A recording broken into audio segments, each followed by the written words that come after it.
दोस्तों, एक तरफ जहां 20th सेंचुरी में हम इंसानों ने धरती से बाहर निकलकर दूसरे प्लैनेट्स तक अपने स्पेसक्राफ्ट्स को भेजना सीखा, तो 21st सेंचुरी की शुरुआत से हम दूसरे ग्रहों पर जीवन की खोज में लगे हुए हैं। हमारे दिमाग में हमेशा से ये सवाल चलता रहता है कि स्पेस में इंसानों की अगली मंजिल कौन सी होगी। क्या आने वाले 20 से 30 सालों में हम मून या फिर मार्स पर कॉलोनीज बसा लेंगे? आज सिर्फ नेशनल स्पेस एजेंसीज ही नहीं बल्कि इलोन मस्क, रिचर्ड ब्रांसन और जेफ बेजोस जैसे कई सारे प्राइवेट प्लेयर्स भी स्पेस एक्सप्लोरेशन में उतर चुके हैं। चलिए मान लेते हैं कि आने वाले कुछ सालों में हम इंसान इतने एडवांस्ड हो जाते हैं कि हम सोलर सिस्टम में किसी भी प्लैनेट, किसी भी मून को कॉलोनाइज करने में कामयाब हो जाएंगे।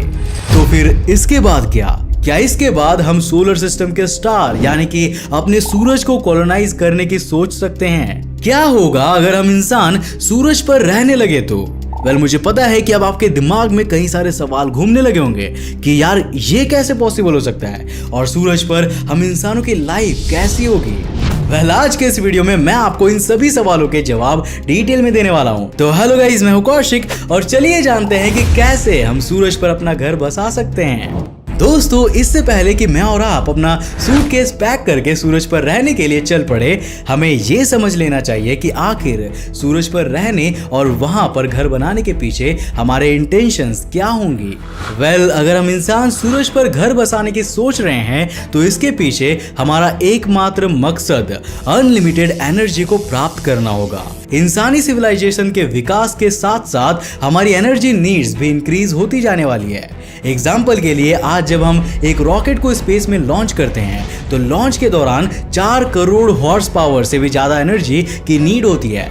रॉकेट लॉन्च के दौरान हर एक सेकंड में करीब 5000 लीटर्स फ्यूल बर्न होता है। एंड जस्ट फॉर कंपैरिजन, इससे आप 4 लाख कार्स को एक साथ चला सकते हैं। अगर हम फ्यूचर के ह्यूमंस को किसी दूर के सोलर सिस्टम में भेजने के प्लान्स बना रहे होंगे तो हमें इसके लिए अनलिमिटेड एनर्जी की जरूरत पड़ेगी और सोलर सिस्टम में इसका एकमात्र सोर्स है हमारा सूरज।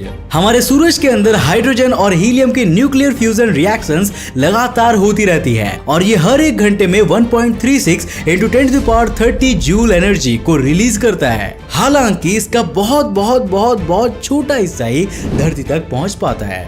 हर घंटे करीब 4.3 × 10⁻20 जूल एनर्जी धरती पर पहुंचती है। ये सूरज से आने वाली टोटल एनर्जी का 100 करोड़वां हिस्सा भी नहीं है।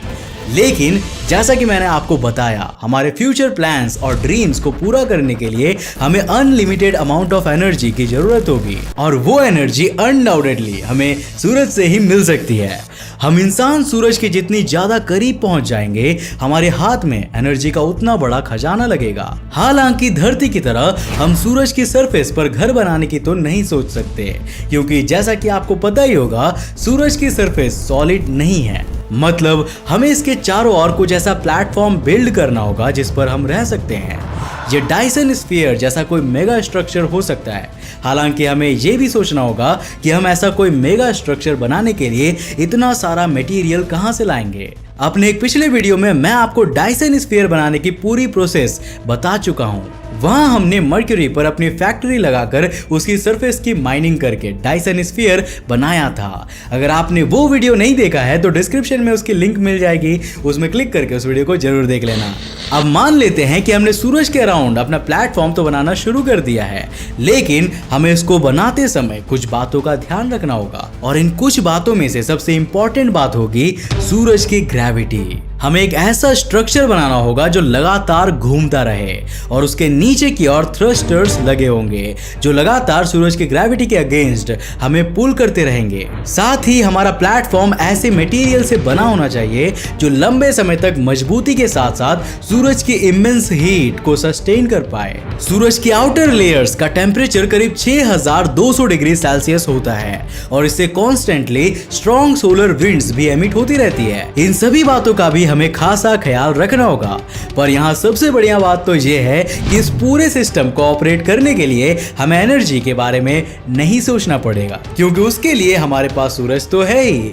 तो चलिए इमेजिन कर लेते हैं कि हम इंसान ऐसा कोई मेगा स्ट्रक्चर बनाने में कामयाब हो जाते हैं जो सूरज के अराउंड हमें रहने के काबिल बनाए। तो आखिर सूरज के अराउंड हमारी लाइफ कैसी होगी? चलिए जानते हैं आगे के वीडियो में। दोस्तों अब चाहे हम सूरज के अराउंड बने एक मेगा स्ट्रक्चर पर रह रहे होंगे, लेकिन उस जगह पर भी टेम्परेचर बहुत ज्यादा होगा। अब इससे बचने के लिए या तो हमें अपने उस स्टेशन को शानदार तरीके से एयर कंडीशनड करना होगा या फिर हमें सन स्पॉट्स की जगह पर रहना होगा। सन स्पॉट्स सूरज पर दिखने वाले काले धब्बे होते हैं। ये 40 से 50 हजार किलोमीटर तक फैले हुए हो सकते हैं और यहाँ पर सूरज के टेम्परेचर में 1 से 2000 डिग्री सेल्सियस की कमी देखने को मिलती है। सूरज के अराउंड घूमते हमारे इस मेगा स्ट्रक्चर को हम धरती के अराउंड घूमते आईएसएस से कंपेयर कर सकते हैं। आईएसएस पर हमेशा किसी स्पेस ऑब्जेक्ट या डीब्रीज से टकराकर टूट जाने का खतरा बना रहता है और सेम कंडीशन हमारे सन स्टेशन के साथ भी होने वाली है। जी हाँ, अब अंतरिक्ष टीवी ने इसका नामकरण भी कर दिया है, सन स्टेशन। वैसे अगर आपको इसका एक नाम देने का मौका मिलता तो आप क्या देते, हमें नीचे कमेंट करके अभी बताइए। खैर, मैं ये बता रहा था कि हमें एक ऐसा सिस्टम डेवलप करना होगा जो हमारे स्टेशन को सूरज की ओर आने वाले रॉक्स और दूसरे खतरों से बचाए रखे। कहीं ऐसा ना हो कि हम अपना सन स्टेशन बनाते रहें और एक एस्ट्रॉयड आकर इसके टुकड़े टुकड़े कर डाले। वैसे क्या कभी आपने ये सोचा है कि अगर हम सूरज के इतने करीब से सूरज को देखेंगे तो वो कैसा लगेगा? यहाँ धरती से सूरज को डायरेक्टली देखने पर ही हमारी आंखें चक्कर खाने लगती है, तो वहां से तो देखने के पहले ही ये जल जाएंगी। अब अगर हम सूरज को देखना चाहते हैं, जो कि अंदर की कंडीशन को मॉनिटर करने के लिए जरूरी भी है, तो हमें इसके और अपने सन स्टेशन के बीच एक सुपर एडवांस्ड और स्ट्रॉन्ग प्रोटेक्टिव ग्लास कवर बनाना होगा। जब हम इससे सूरज की ओर देखेंगे तो हमें ये प्लाज्मा की कोई विशाल नदी की तरह दिखाई देगा। अब यहाँ आपको एक और इंटरेस्टिंग बात भी जान लेनी चाहिए। हम सूरज के चाहे जितने भी करीब क्यों ना रह रहे हो, लेकिन अब हम अपने मेगा स्ट्रक्चर से उसे ढक चुके हैं एंड फॉर दैट रीजन हमें सनराइज और सनसेट जैसी चीजें देखने को नहीं मिलेंगी। इसके अलावा हमें अपने सन स्टेशन पर आर्टिफिशियल लाइटिंग का इंतजाम करना होगा। हम जिस तरह की प्रोटेक्टिव कवरिंग के थ्रू सूरज के अंदर झांक रहे थे, अगर हम कुछ वैसी कवरिंग्स जगह जगह पर बना दे तो हमें बहुत सारी लाइट मिलती रहेंगी और हम दिन के समय अपना सारा काम आराम से करते रहेंगे। लेकिन रात के समय हमें इन्हें ढकने के लिए भी कुछ सॉलिड वाली व्यवस्था करनी होगी, नहीं तो सन स्टेशन पर हमारे लिए रात कभी नहीं हो पाएगा। हमारे सन स्टेशन पर हमें खाने और पीने के लिए भी इंतजाम देखना होगा। अगर वहां रहने वाले लोग अपने घर का खाना खाना चाहते हैं तो धरती से लगातार कुछ स्पेसशिप्स के थ्रू हमें फूड और वाटर की सप्लाई करते रहने होंगे, नहीं तो हमें वहीं पर खाने और पीने का कुछ जुगाड़ करना होगा। हालांकि ये सभी प्रॉब्लम्स जो मैं इतनी देरी से आपको गिनवा रहा हूं, ये एक्सक्लूसिवली आज के इंसानों को ध्यान में रखते हुए एग्जिस्ट करती है। अगर हम एक सन स्टेशन को इमेजिन कर रहे हैं, मतलब कि इंसानों की टेक्नोलॉजी आज से कई गुना बढ़ चुकी होगी। हमारी हैबिट्स और लाइफस्टाइल में अनबिलीवेबल चेंजेस आ चुके होंगे। हम पहले ही पूरे सोलर सिस्टम की सैर करने के लायक बन चुके होंगे। हम एटलीस्ट टाइप 1 सिविलाइजेशन तो बन ही चुके होंगे। हालांकि अपने सूरज को काबू करने के लिए हमें टाइप 2 सिविलाइजेशन होना होगा। हमारे सपने सिर्फ एक प्लैनेट से दूसरे प्लैनेट तक जाने के ही नहीं, बल्कि एक स्टार से दूसरे स्टार तक जाने और एक गैलेक्सी से दूसरी गैलेक्सी तक ट्रैवल करने के हो चुके होंगे। हम ये सोचते नहीं बैठेंगे कि आखिर हमारे पास अनलिमिटेड एनर्जी आएगी कहां से, बल्कि हम ये सोचने में लगे हुए होंगे कि भाई हम इतनी एनर्जी को स्टोर कहां करेंगे। हो सकता है कि शायद उस समय तक हम इस एनर्जी को सोलर सिस्टम के किसी मून के ओशियन वाटर में स्टोर करके रख रहे हो, या फिर क्या पता ये एनर्जी हमारे चारों ओर ही हवा में घूम रही हो।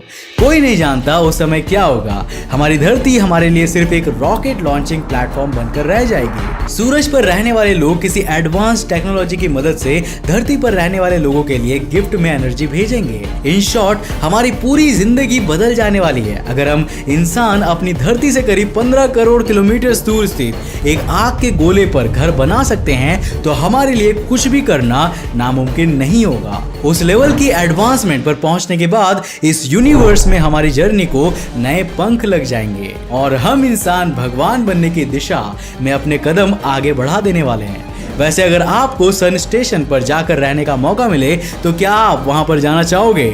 हमें नीचे कमेंट करके अपनी राय जरूर देना। तो मुझे उम्मीद है कि आज के साई-फाई वीडियो से आपको काफी कुछ नया सीखने को मिला होगा। अगर मिला तो इस वीडियो को एक लाइक करने के साथ साथ अपने फ्रेंड्स और फैमिली के साथ जरूर शेयर करना। अगर आप नए हो इस चैनल पर तो इंटरेस्टिंग वीडियोस के लिए इस चैनल को सब्सक्राइब करने के साथ साथ नोटिफिकेशन बेल को ऑन करना ताकि आप देख सको हमारे वीडियो सबसे पहले। तब तक के लिए बाय, जय हिंद।